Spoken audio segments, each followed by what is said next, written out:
नमस्कार, commodity roundup में आपका स्वागत है। मैं हूं मनीषा गुप्ता और शुरुआत यहां पर कच्चे तेल से करेंगे, जहां पर हमने फिर से हल्की सी गिरावट आते हुए देखी है। पिछले हफ्ते की 16 से 20% की बढ़त के बाद आज यहां पर मुनाफा वसूली के साथ कारोबार शुरू हुआ है। ऑफकोर्स ओपेक और एलाइज यहां पर आउटपुट में कटौती करेंगे और हमने जो डेटा देखा है वो हल्का सा वीक आता हुआ देखा है। लेकिन सबसे बड़ी बात जो बाजार नजर रखे हुए है वो ये कि यूएस और चाइना के बीच में यहां पर ट्रेड कंसर्न्स फिर से बढ़ती हुई नजर आई हैं।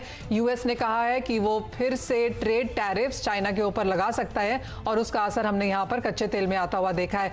काफी हद तक यही असर यहां पर बेस मेटल्स में भी है। गिरावट के साथ यहां पर कारोबार शुरू हुआ है। पिछले हफ्ते की अगर बात करें तो यहां पर बढ़त थी, लेकिन आज आप देख सकते हैं अक्रॉस बोर्ड सभी मेटल्स में मुनाफा वसूली है। सोने में हल्की सी खरीदारी यहां पर फिर से लौटी है, क्योंकि ट्रेड कंसर्न्स के चलते कुछ खरीदारी है और उसका फायदा माफ कीजिए सेफ हेवन के तौर पर हमने सोने में आता हुआ देखा है। $1700 के लेवल यहां पर फिर से लौटते हुए नजर आए हैं और भारतीय बाजारों की अगर बात करें तो करीबन 50 रुपए की तेजी यहां पर भी है। हमारे साथ हमारे गेस्ट जुड़ चुके हैं निर्मल बैंक कमोडिटीज के कुणाल शाह और एलकेपी सिक्योरिटीज के जतीन त्रिवेदी। आप दोनों का ही कार्यक्रम में स्वागत है। कुणाल, आपसे पहले यहां पर शुरुआत करेंगे। क्या लगता है यूएस और चीन के बीच में यहां पर फिर से कंसर्न्स बनती हुई नजर आई हैं? इसका असर हमने मेटल प्राइसेस पे जोरदार बनता हुआ देखा है। पूरे मेटल पैक की अगर आज बात करें तो गिरावट के साथ कारोबार है। पिछले हफ्ते हमने 6 हफ्ते के हाईज यहां पर निकल और कॉपर में बनते हुए देखे थे। अब इस खबर के बाद किस तरह की मुनाफा वसूली, किस तरह के प्राइस व्यूज की एक्सपेक्टेशन है? अभी एक क्राइसिस एंड नहीं हुए और दूसरा प्रॉब्लम आ गया है। सो ओवरऑल कमोडिटी के लिए कोई पॉजिटिव न्यूज़ आ नहीं रहे मार्केट में। सो ये जो यूएस और चाइना के बीच में जो टेंशन बढ़ता जा रहा है वो इटसेल्फ वरीसम है। बिकॉज एक साइड पे जहाँ पे चाइना में लोकल डिमांड इंप्रूव हो रही है और चाइना की इकोनॉमी स्टेबल हो रही है, दूसरी साइड पे एक्सटर्नल डिमांड जो चाइना मैन्युफैक्चरिंग करती है वो इवेंचुअली एक्सपोर्ट करती है। तो वो जो एक्सपोर्ट डिमांड है, the export orders of China have collapsed to the lowest level since 2009. So 10 साल का लोएस्ट लेवल पे चाइना का अगर एक्सपोर्ट ऑर्डर्स है, so that itself is an indication that metal में ज़्यादा अपसाइड इमीडिएटली नियर टर्म में नहीं देखने मिल सकती है। और मुझे लग रहा है कि मेटल्स में आपको और भी थोड़ी सेलिंग देखने मिलेगी। कॉपर जो जिसकी मार्केट डेफिसिट में है वो भी एक बार मुझे लग रहा है कि नीचे जाएगा और 397-98 के आसपास आप बेच सकते हो। 392-390 के टारगेट्स के लिए 401 का स्टॉप लॉस रखना चाहिए। जो प्रेशर है वो यहाँ से और एक्सटेंड हो सकता है, इसलिए स्ट्रैटेजी सेल साइड पर होनी चाहिए। जतिन त्रिवेदी भी हमारे साथ मौजूद है। जतिन, आपका व्यू क्या रहेगा मेटल्स पर और आपकी कोई कॉल रहेगी बिकवाली की तरफ? चलिए, इनफैक्ट जतिन हमारे साथ मौजूद नहीं है, लेकिन बातचीत करते हैं कुछ और कमोडिटीज पर भी। हालांकि जो स्ट्रैटेजी मेटल्स में मिली है वो कुणाल की बिकवाली की मिली है। अच्छा, क्रूड पर एक आउटलुक ले लेते हैं। वापस हमने प्रेशर देखा है क्रूड में डेवलप होते हुए। प्रोडक्शन कट की बातों से भी अब सपोर्ट तो मिल नहीं रहा है प्राइसेस को। ऐसे में स्ट्रैटेजी बिकवाली की तरफ ही रखें, और आपका व्यू क्या है कुणाल? जी, आज इंट्राडे के लिहाज से मुझे लग रहा है सेलिंग प्रेशर आ सकता है because of the risk of trade जो ग्लोबली आप देख रहे हैं। सो फ्राइडे और आज today is the second day when there is a risk of trade going on. So मुझे लग रहा है कि बहुत लंबी मंदी फिलहाल जो हमने नेगेटिव प्राइस जोन और ऐसा अभी फिलहाल कोई सिनारियो इमर्ज होता हुआ दिख नहीं रहा है। पर नियर टर्म में मुझे लग रहा है 1450 के आसपास आप मे कॉन्ट्रैक्ट में सेलिंग करके नीचे में 1380 में प्रॉफिट बुक कर लीजिए। सो ओवरऑल आपको मई महीने से, जैसे आपने कहा, मई महीने से प्रोडक्शन कट स्टार्ट हो रहा है। So in next 8-10 days, I think the 9.7 million barrels of crude oil will be taken away from the market. So अभी फिलहाल जो अप्रैल महीने में जो हमने क्राइसिस देखी थी, ऐसे ही क्राइसिस रिपीट होना थोड़ा डिफिकल्ट लग रहा है मई महीने में। और धीरे धीरे next 15-20 days oil market should stabilize. So आज इंट्राडे के लिए मैं सेलिंग के लिए रिकमेंड कर रहा हूँ 1380 के टारगेट्स के लिए। जी हाँ, वर्स्ट शायद हमारे पीछे से खत्म हो गया, worst is behind us perhaps, लेकिन वॉलेटिलिटी मई के महीने में और भी देखने को मिल सकती है।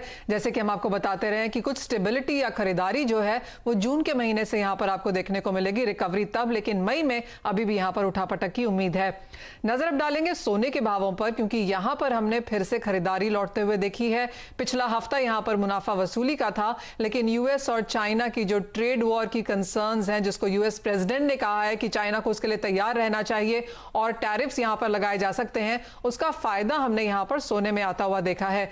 भारतीय बाजारों में कुणाल आप क्या कहेंगे, किस तरह के लेवल्स अब देखने को मिल सकते हैं?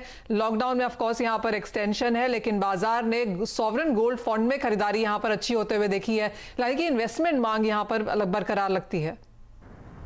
जी हाँ, मुझे लग रहा है शॉर्ट टर्म में इंट्राडे के लिहाज से आप 45,700 45,800 तक लेवल आपको गोल्ड में देखने मिल सकते हैं।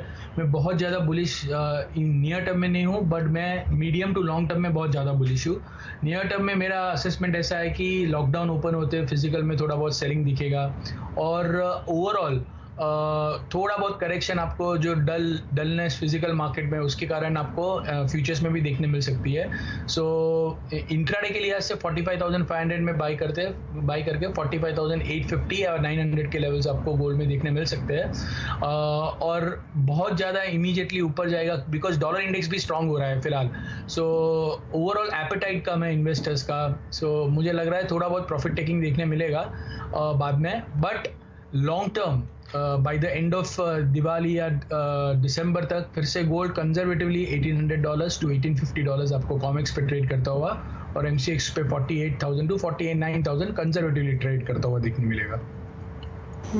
ठीक है, जतिन त्रिवेदी भी हमारे साथ मौजूद है एलकेपी सिक्योरिटी से, उनका भी गोल्ड पर एक व्यू ले लेते हैं। जतिन, आपका क्या व्यू रहेगा इमीडिएटली, अब क्योंकि आज से थोड़ा थोड़ा ढील मिलना शुरू हुआ है लॉकडाउन में, जब ये फिजिकल डिमांड यहाँ से कैसी बढ़ते हुए आप देख रहे हैं और प्राइसेस को लेकर क्या ट्रेंड एक्सपेक्टेड है?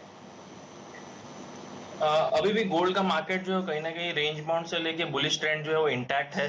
कॉमेक्स गोल्ड की अगर हम बात करें तो 1700 के आसपास के लेवल्स डेफिनेटली होल्ड कर रहा हुआ दिख रहा है और डोमेस्टिक घरेलू बाजार में भी 45,000 के लेवल्स जो है वो हैंडसमली होल्ड करता हुआ दिख रहा है।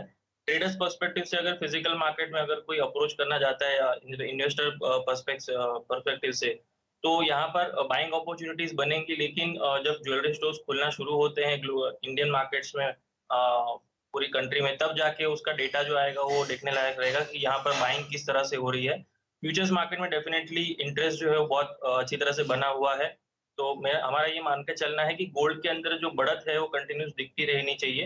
हालांकि जो लेवल्स है कहीं ना कहीं एक्स्ट्रापोलेटेड लेवल्स हैं जहाँ पर थोड़ी बहुत मुनाफा वसूली भी आ सकती है, लेकिन हायर लेवल से आ सकती है। बहुत स्ट्रॉन्ग मुनाफा वसूली नहीं दिख रही है हमें। ब्रेकआउट पे बाइंग करने की सलाह रहेगी हमारी। 45,650 के ऊपर अगर प्राइसेस निकल जाते हैं आज के सत्र में, तो डेफिनेटली बाय करके ही चलना चाहिए। स्टॉप लॉस जो बिठाना रहेगा वो 45,500 के नीचे का, और जो इनिशियली इंट्राडे टारगेट्स लग रहे हैं वो कहीं ना कहीं 45,850 to 45,900 के लग रहे हैं आज के।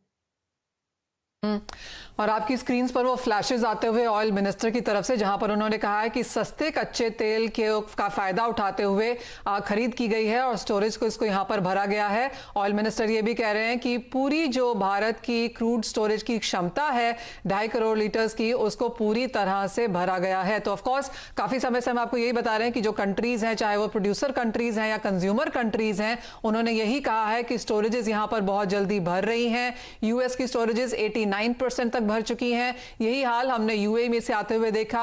चाइना में खरीदारी की लगातार यहां पर बनी हुई है और भारतीय बाजारों में भी ऑयल मिनिस्टर की तरफ से वो बयान आता हुआ कि भारत की 2.5 करोड़ टन की जो क्रूड स्टोरेज क्षमता है वो पूरी तरह से भरी है। सस्ते कच्चे तेल का फायदा यहां पर हमने भारतीयों ने उठाया है। जतिन, आप कैसे देखेंगे? जैसे कुणाल भी कह रहे थे कि वर्स्ट इज बिहाइंड अस, अब हम नेगेटिव क्रूड प्राइसिंग यहां पर आता हुआ नहीं देखेंगे, लेकिन स्टोरेजेस अब यहां पर भर रही हैं, कंज्यूमर कंट्रीज की भी भर रही हैं। लॉकडाउन में हमने यहां पर एक्सटेंशन आता हुआ देखा है, ऑफ कोर्स कुछ रियायतें भी हैं। आगे जाके आपको क्या लगता है कच्चे तेल में किस तरह से नजर होनी चाहिए? मनीषा, कच्चे तेल का जो रुझान रहता है या फिर जो ट्रेंड रहता है वो कहीं ना कहीं साइक्लिकल रहता है। जिस तरह से हम पिछले 2 महीने से देख रहे हैं कि जो साइक्लिकल चेंज है अभी डाउन ट्रेंड की तरफ है, तो ओवरऑल पोजीशन तो फिलहाल वीक ही लग रही है। यहाँ पर पोजीशन वाइज देखने जाएंगे तो कॉमेक्स पर एक स्ट्रॉन्ग हर्डल बना हुआ है WTI के अंदर। 20 जो रेट है $20 का, इसके आसपास का रेंज जो है वो एक स्ट्रॉन्ग हर्डल है। तो मुझे तो नहीं लगता कि बहुत जल्दी इसके अंदर ये लेवल्स जो है वो क्रॉस करने का कोशिश भी करेगा या ट्राई भी कर सकता है, ट्राई करेगा ऊपर जाने का। लगता तो नहीं है कि $20 के ऊपर जाएगा WTI के अंदर। और घरेलू बाजार में अगर हम देख लें उसी के सामने तो 1500 से लेके 1600 के जो लेवल्स है वो स्ट्रांगली एक हर्डल लग रहे हैं मुझे। डाउन साइड में एक स्ट्रॉन्ग सपोर्ट जोन्स है वो कहीं ना कहीं 1000 से लेके 1100 घरेलू बाजार के अंदर, और WTI के अंदर $12 से $13 का जो एक सपोर्ट जोन है वो लग रहा है कि वो क्लियर कर सकता है।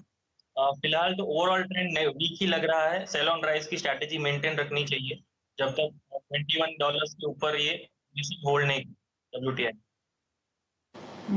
जी। और क्विकली जतिन, मेटल्स पर कोई ट्रेड लेंगे क्या? आज की वीकनेस जो है उसमें कोई बिकवाली का ट्रेड लेना चाहिए या फिर कोई और व्यू है? दिवाली यस, कॉपर के अंदर हमारा सेल का ट्रेड बना हुआ है। जिस तरह से प्राइसेस जो बेस मेटल के अंदर एक अफरा तफरी मचा रहे हैं, साथ ही साथ देखने जाएंगे तो ट्रेंड जो है वो वीकनेस का ही है। कॉपर के अंदर सेल की स्ट्रैटेजी बनाकर रखना चाहिए, सेल ऑन राइज बनाकर रखिए। 399 के लेवल्स के आसपास के लेवल्स जब मिलते हैं तब सेलिंग की बिकवाली की ही सलाह रहेगी हमारी, 403 के स्टॉप लॉस के साथ। और डाउन साइड में जो टारगेट है इनिशियली 392 का है, लेकिन ओवरऑल पोजीशन अगर देखने जाए तो 380 385 के लेवल्स भी आ सकते हैं। यानी कि अंतर्राष्ट्रीय बाजारों में स्लो डाउन है, लॉकडाउन ईज आउट जरूर हुआ है, लेकिन डिमांड रिकवरी यहां पर कमजोर रहने की उम्मीद है। और सबसे बड़ी खबर का जो आज रिएक्शन है वो है यूएस शायद यहां पर चाइना पे और भी ट्रेड टैरिफ्स डाल सकता है। तो जिस तरह के सिनेरियो में अब यहां पर हम हैं, उस समय में ट्रेड टैरिफ्स आना ऑफकोर्स बाजार के लिए थोड़ा सा रिस्क एवर्जन जैसा है, और उसका असर हमने यहां पर बेस मेटल्स और कच्चे तेल में आता हुआ देखा है। लेकिन इसी के साथ लेंगे एक छोटा सा ब्रेक। जब लौटेंगे तो एग्रीकल्चर कमोडिटीज पर एक नजर डालेंगे। मुनाफा वसूली हमने आज यहां पर ज्यादातर एग्री कमोडिटीज में आते हुए देखी है। यहां पर क्या हो क्यूज जानेंगे अपने एक्सपर्ट से।